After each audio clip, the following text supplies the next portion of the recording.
Welcome to Testimony Tuesday, and it is good to have Madeline with us today, and she's going to share a little bit about her life and about her walk with the Lord. So, hello, Madeline. Hi there.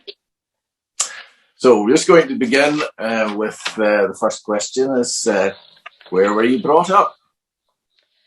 I was brought up in sunny Glasgow, in the afterglow of World War II, born in 57, so not 47, but there was very much the afterglow, an era of prosperity.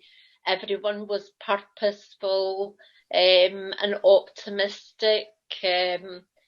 Looking back, I'm very aware of that, but as a child, I just had this sense of ultimate security, blue skies, sunshine, that green grass, beautiful gardens. These were my memories.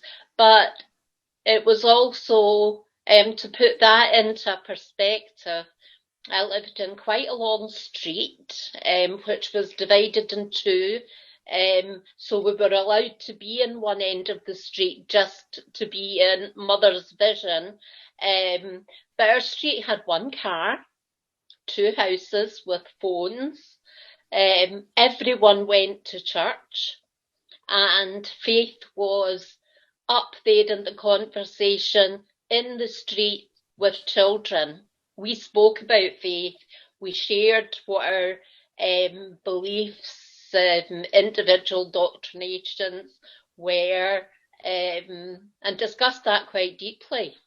And then later on went on to attend one another's churches with one another. So, yeah, that gives a wee snapshot. That is a good intro. And who would have influenced you most during your childhood years? Definitely my mother.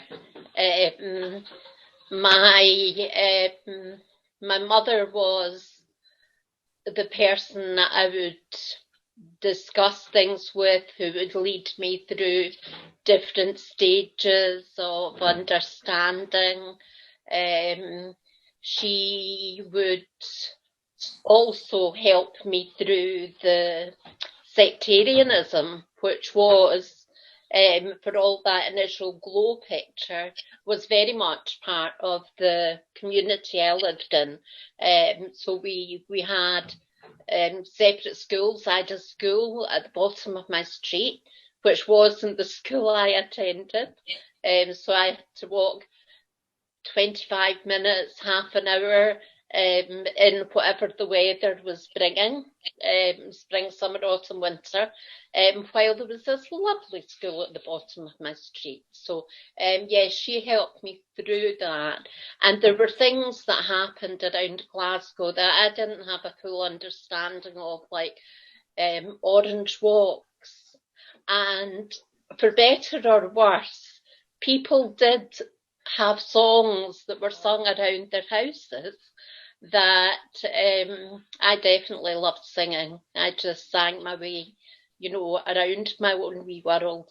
And I remember being warned not to sing certain songs, or I would get a sore face. My head didn't compute that. I just thought, why would that happen?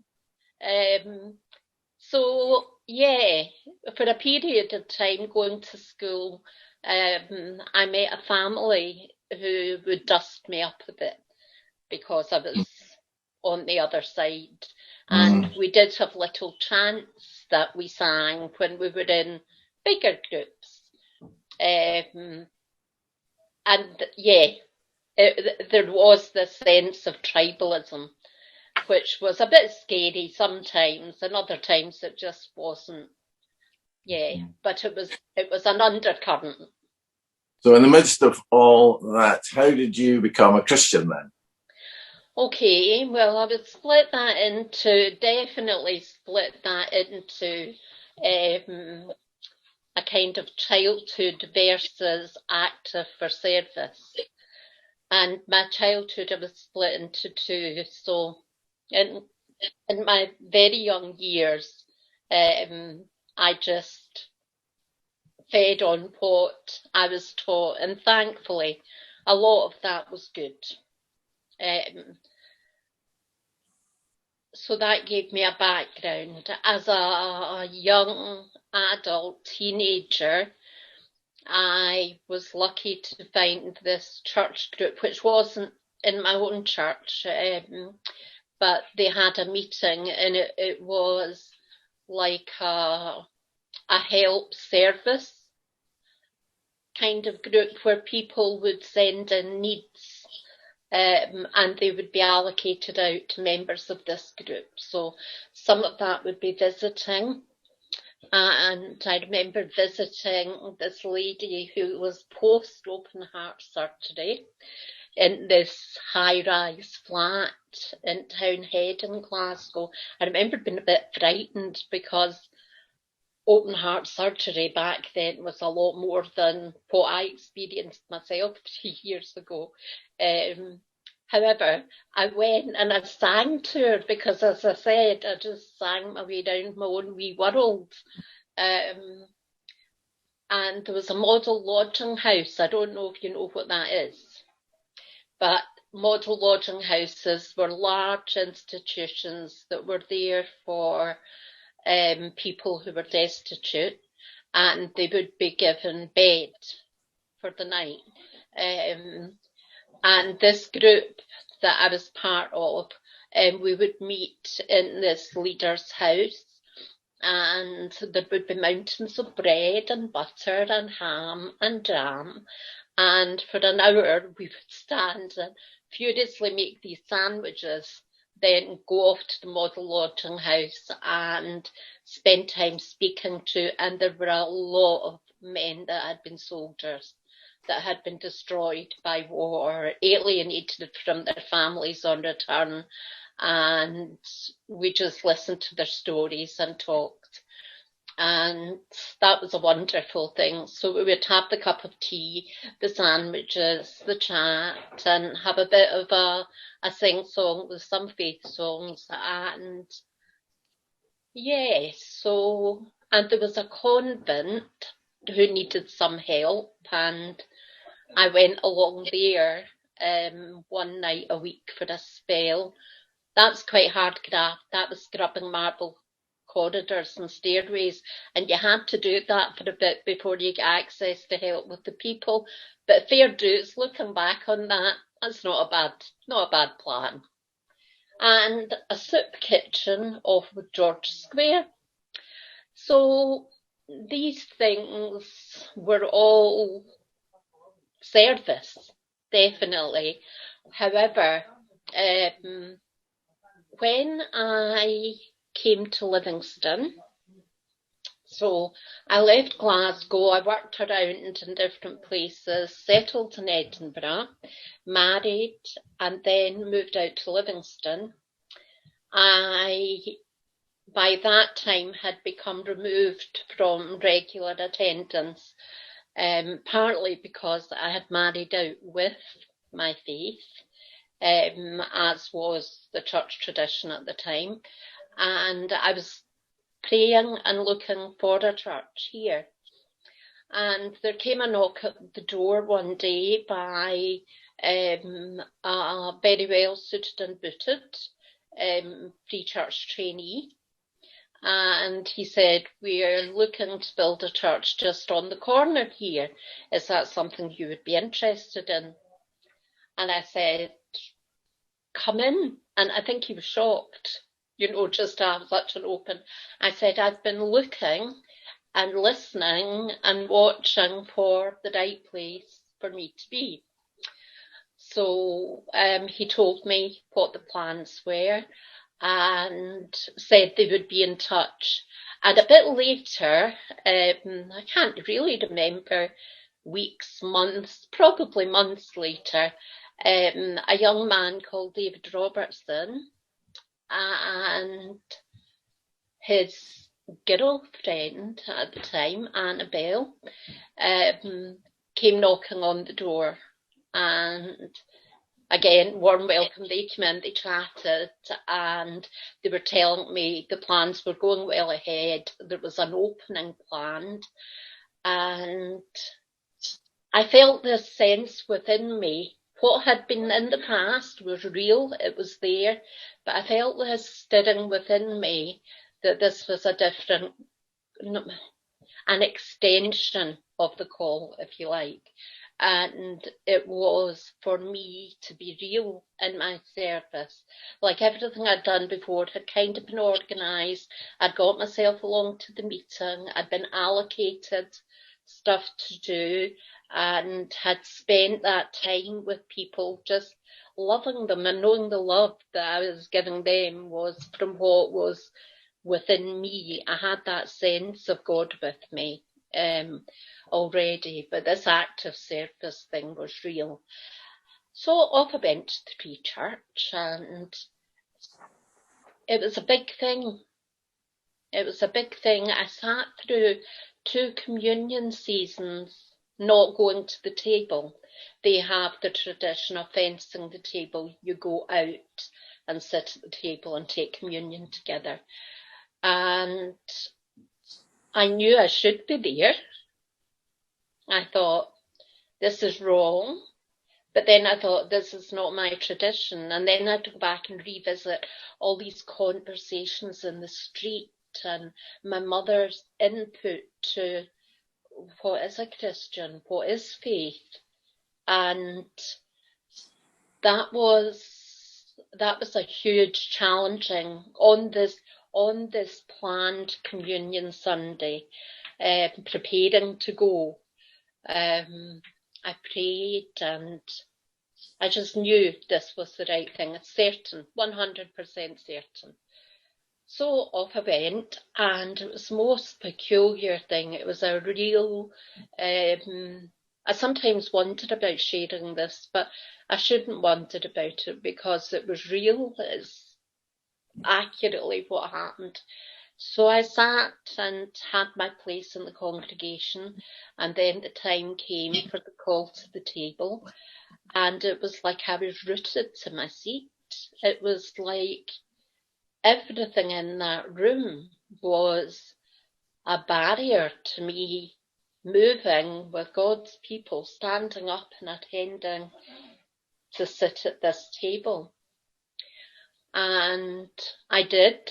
I managed to get to my feet and was carried to my place and sat, and it was the most wonderful thing, just acknowledging, here you brought me to this place to be with your people. And at the end of that service, I had one elder come to me and say, it was nice to see that you felt able to join us. And I thought, that's nice of you to say. And then another elder came to me and said, I was praying for you from the minute we entered the building this morning. And that was an even better thing to hear, because unknown to me, I didn't know you were meant to state your intention to take communion and meet with the elders, and this all to be agreed in advance. So here I was in the central belt of Scotland, not very sure about how I should be doing things, but at the end of the day I was very sure because I was listening and I was praying. So that was the point, I would say, this active thing came to be. And within a month of that, I had secured a job which happened very naturally, as the coordinator of a Christian bookshop in the town. And it was a Council of Churches bookshop that had one employee, the coordinator, and a throng of strong, committed volunteers, 24 to 30, but usually around about 24 to 36. And that just gave me access to so many books, to consider so many things. What kind of books would we be buying in?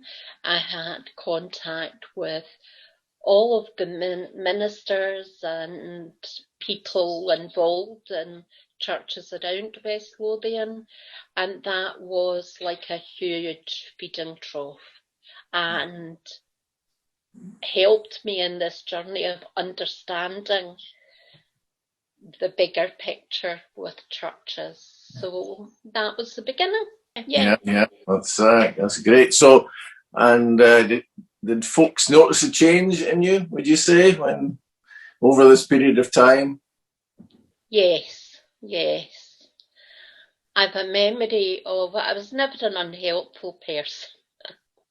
Well, I'm sure I probably have been, mainly in my teenage years. I can't imagine how my father got through all of that, to be honest.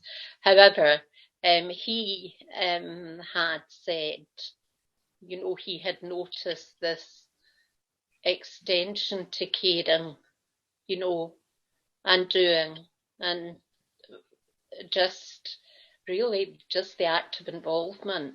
Yeah. And no one who met me was uncertain of what it was about or what my faith was. And what about yourself? Did you notice a change just in yourself? Yes, I think this listening and doing thing was really, it was very simple, it was a simple process, and I had a great friend in Trisha Fraser who I met round about this time, and we got involved in some things together, some children's work at the church, and we would meet to pray. So we went to different churches, but that connection was there, and a knowledge for about our community and things here. I was a very politically aware person and active at the time as well. And I have a great memory of Robin Cook at it was like a monthly meeting. I can't remember what it was called now, but him saying that if only they could achieve what the Free Church had achieved in building this church and bringing these people together, that it was really, it had spoken to him, and I always remember that was spoken about, and gave kind of praise to. Robin Cook was he was an MP, and he was in the cabinet at some point, wasn't he? Yes, he was. So I suppose my frustrations now are, as I'm getting older, I feel as if I've lost some of my sharpness. Isn't probably the best way, but that's what it feels like to me. But my reliance on God is more, because at the end of the day, it is what He has given us and what we do with it.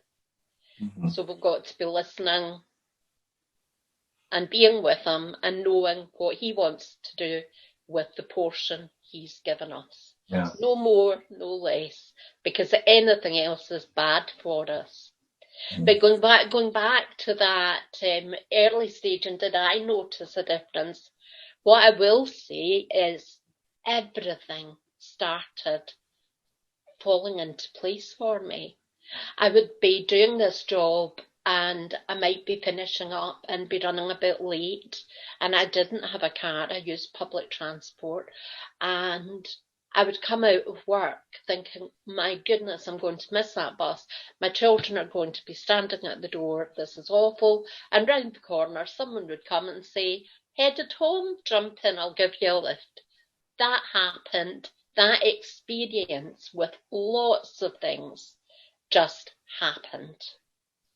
Mm-hmm. And just that way that as a Christian family, we look after one another was a very special experience. And so what does Jesus mean to you now? What does Jesus mean? Everything. He's just, he walks the line with you. Or not with you. He doesn't need to walk the line. You walk the line and he's holding your hand. But yes, and I was reading a thing this morning. I should be able to give you chapter and verse, and I'm sure it was from Joel. But it was about repenting. And when you read these things, sometimes you read them and you think, I don't need to do that. And then other times you just know that repentance is the beginning of everything. Mm-hmm. And we don't just do it once. It's almost like it's like a recognition that we're not there yet. Mm-hmm. We'd love to be. We'd love to think we're higher up the tree than other people as well. But that's not the way the Christian life is. Humility is everything. And I think that's what Jesus has shown us and continues to show us in his word. And he's just the most wonderful example of doing things simply and straightforwardly. Mm-hmm. And in fact, that's a bit of a mantra now for me. If it's complicated, it needs a body swear or a close look at, but don't give it too much time. Because have you got a key Bible verse or along that lines, or is it a different? I just love light shines in the darkness, but the darkness has never understood it. And people will quote that slightly differently at the end, but that is it for me, because so many times there has been darkness, never complete.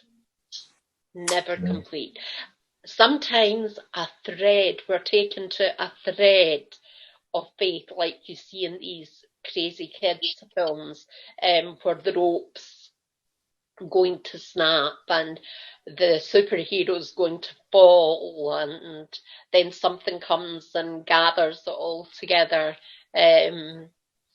Jesus is my light. He's the light of the world and shines in any darkness if you surrender to him.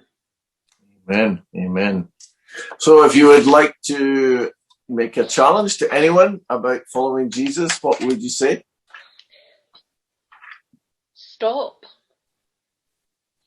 Just stop. Be still and know that he is God. And in this crazy, busy world that we lead, if we stop, we can hear his still, small voice. And yeah, it's worthy of your time, worthy of a look. Start with the New Testament. Don't drive yourself crazy. And speak to people that know.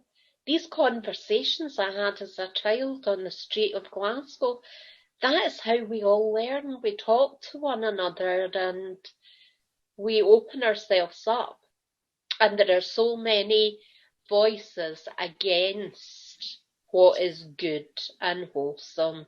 And yeah, there's too much kingdom of the wrong kind building, thinking about power and wealth, and these aren't the things that people remember when they're on their deathbeds.